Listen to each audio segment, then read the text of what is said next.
Welcome back. आप देख रहे हैं बनो अपना फाइनेंस मिनिस्टर। मैं हूं आपके साथ कविता थपलियाल और शो को आगे बढ़ाते हैं, बेहद खास मुद्दे पर बात करते हैं।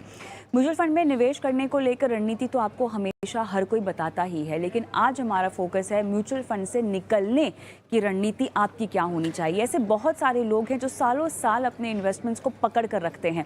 अच्छी बात है, जब भी आप किसी फंड में निवेश करते हैं तो उस फंड को परफॉर्म करने का समय आपको देना चाहिए, लेकिन वो ऐसा कौन सा पल है, वो ऐसा कौन सा वक्त है जब आपको अपना मोह त्याग कर उस फंड को जितने मौके आपने देने थे वो दे दिए हैं और निकलने की रणनीति आपको बनानी चाहिए। इस पूरे मामले को समझते हैं मृण अग्रवाल, फाउंडर डायरेक्टर फिनसेफ, मेरे साथ जुड़ गई हैं। मृण, गुड इवनिंग, स्वागत है आपका बनो अपना फाइनेंस मिनिस्टर में। और बहुत ही अहम सवाल यहाँ पर मैं पूछना चाह रही हूँ, क्योंकि देखिए लंबी अवधि का निवेश होता है म्यूचुअल फंड, ऐसा बोल बोल के तो बहुत बेचा जाता है इस प्रोडक्ट को, ठीक है, लेकिन उस लंबी अवधि में भी कितना इसको अपने साथ रखें, ये एक बहुत बड़ा सवाल है।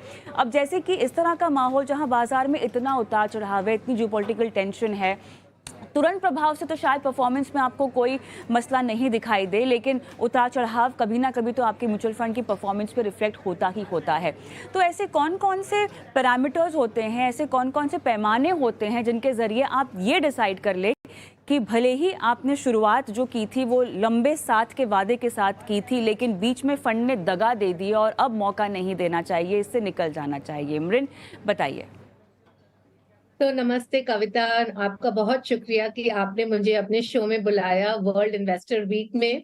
एंड बहुत ही अच्छा टॉपिक भी है, क्योंकि जैसे कि आपने कहा कि सब लोग आपको रणनीति बताते हैं, ये कोई नहीं बताता है कि कब एग्जिट करना चाहिए। तो एक तो ऑफ कोर्स जब भी हम म्यूचुअल फंड में निवेश करते हैं तो वो लॉन्ग, स्पेशली इक्विटी फंड में, तो वो तो लॉन्ग टर्म के लिए ही होता है। तो ये लॉन्ग टर्म कब तक रखा जाए, तो जैसे कि आपके शो में आपने बहुत बोला है, पहले भी बताया है कि जो भी हम इन्वेस्टमेंट करते हैं वो एक गोल के हिसाब से हमें करना चाहिए, राइट। सो दैट मीन्स जब हमारा इन्वेस्टमेंट एक गोल के करीब आ रहा है, उस समय हमें सोचना चाहिए कि हम इस फंड से निकले और ताकि हम इसका वैल्यू थोड़ा प्रोटेक्ट कर सकते हैं and move it into a safer option. So ये तो है पॉइंट नंबर 1। अब दूसरा है, अगर आपको एकदम से जरूरत हो, आपको कोई इमरजेंसी आ गई हो और आपको बहुत जरूरत है फंड्स की, ऑफ कोर्स इक्विटी फंड्स इस मामले में सही नहीं रहते हैं। इसके लिए जनरली तो हम सजेस्ट करते हैं कि डेट फंड्स या फिक्स डिपॉजिट में पैसे डालें। But yes, if there is an emergency और आपको पैसों की जरूरत है तो भी आप एग्जिट कर सकते हैं। अगर फंड में अंडर परफॉर्मेंस है तो क्या होता है कि एवरी ईयर लोग अपना परफॉर्मेंस रिव्यू करते हैं, या हम सलाह देते हैं कि हर साल में एक बार आप अपने फंड का परफॉर्मेंस का रिव्यू कीजिए। और उसमें अगर आप देख रहे हैं कि अंडर परफॉर्मेंस है या कुछ आपका खुद का रिस्क प्रोफाइल चेंज हो गया है, या अगर फंड का फंड ऑब्जेक्टिव चेंज हो गया है, या अगर आपके एसेट एलोकेशन में चेंज हो गया है, तो इन सब एरियाज को लेकर भी, I mean in all of these situations also आपको फंड से एग्जिट करना चाहिए। चलिए, लेकिन अब जो रणनीति आप बता रही हैं मृण, मुझे दर्शकों को ये भी बताना है, क्योंकि अलग अलग तरह के म्यूचुअल फंड होते हैं, अलग अलग तरह के म्यूचुअल फंड अलग अलग तरह से परफॉर्म भी करते हैं।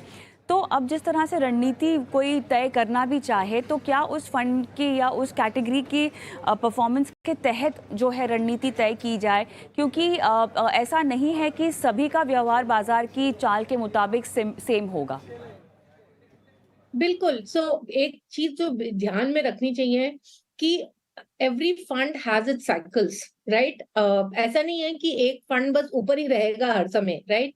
और अगर हम जो भी पास्ट में स्टेटिस्टिकल डेटा भी देखते हैं कि जो इस जैसे पिछले साल के जो टॉप परफॉर्मिंग फंड्स हैं वो इस साल के टॉप परफॉर्मिंग फंड्स नहीं रहेंगे, और ये एक साइकिल होती है। तो ऐसा नहीं सोचना चाहिए कि ज्यादातर क्या होता है कि लोग सोचते हैं, देखते हैं कि अच्छा मेरे फंड ने 20% रिटर्न दिया और किसी और फंड ने 30% रिटर्न दिया, तो मुझे अपने फंड से निकलकर दूसरे फंड में जाना चाहिए। नहीं, सबसे पहले आपको देखना पड़ेगा कि आपने जो इन्वेस्टमेंट किया है उसका आपको रिलेटिव परफॉर्मेंस देखना होगा, relative to the benchmark, relative to the category average। and अगर बहुत ही लॉन्ग टर्म अंडर परफॉर्मेंस है, and by long term I am saying 12 to 18 months. तो ऐसा नहीं है कि अगर एक क्वार्टर में अंडर परफॉर्मेंस है तो हमने बस एग्जिट कर लिया, या जैसे कि मैंने बताया कि कोई और फंड 30% दे रहा है तो हम उसमें चले गए। ऐसा नहीं है, आपको अपने फंड को 12 से 18 महीने ट्रैक करना पड़ेगा। और अगर आप कंसिस्टेंटली देख रहे हैं कि ये फंड कैटेगरी एवरेज और जो इसका बेंचमार्क है उससे कंसिस्टेंटली अंडर परफॉर्म कर रहा है, तो आपको एक एग्जिट कॉल आप ले सकते हैं। Even then I feel like, sometimes, you just believe in the fund and you feel I want to remain invested for long term, उसमें भी कोई बुराई नहीं है।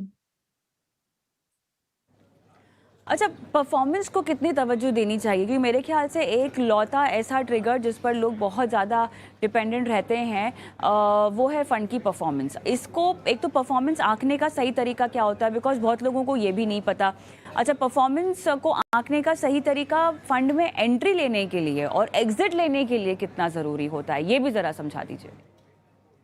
तो ऑफ कोर्स एंट्री लेने के लिए सभी देखते हैं past performance, although mutual funds का डिस्क्लेमर है, that the past performance may not continue in the future, right? But of course you want to check कि long term consistent returns हैं।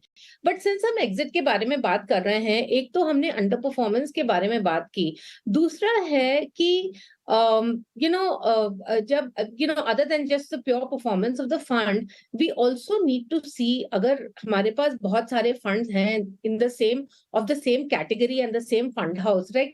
ज्यादातर मैंने क्या देखा है कि आजकल ये पैसिव इन्वेस्टिंग काफी चल गया है, तो सभी लोग एक टाइप का ही फंड खरीद रहे हैं, like they'll have 5 Nifty 50 funds in their portfolio, right? Now if there is a change in the objective of the fund which has led to underperformance, then what happens is that you might have to wait for some time to really see what happens. So underperformance can be just plain underperformance. It could be due to the fact that, and ज्यादातर objective तो change होता नहीं है, ऐसे बहुत कम होता है कि ऑब्जेक्टिव चेंज होता है, बट कभी कभी ऐसे भी हो सकता है। बट आई फील दैट हम बस परफॉर्मेंस ही देखते हैं, मतलब हम जो एब्सोल्यूट रिटर्न है हम बस वो ही देख रहे हैं।